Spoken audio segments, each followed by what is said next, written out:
If you want to merge two PowerPoint files into a single presentation, you can do so using Microsoft PowerPoint itself. Here's how to do it using Microsoft PowerPoint. Open PowerPoint.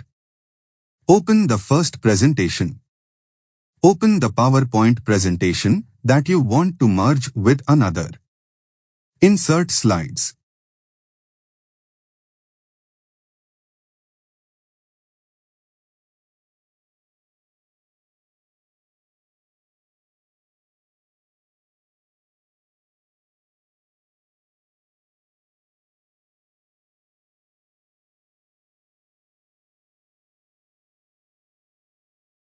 Go to the Home tab and click on the New Slide drop-down.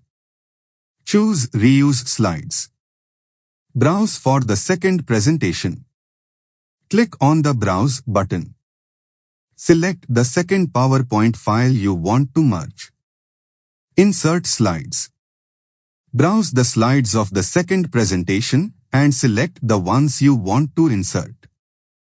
Click on the Insert All Slides button. Organize slides.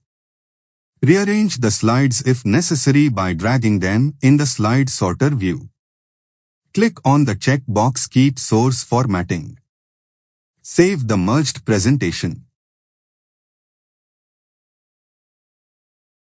Save the merged presentation with a new name to avoid overwriting the original files.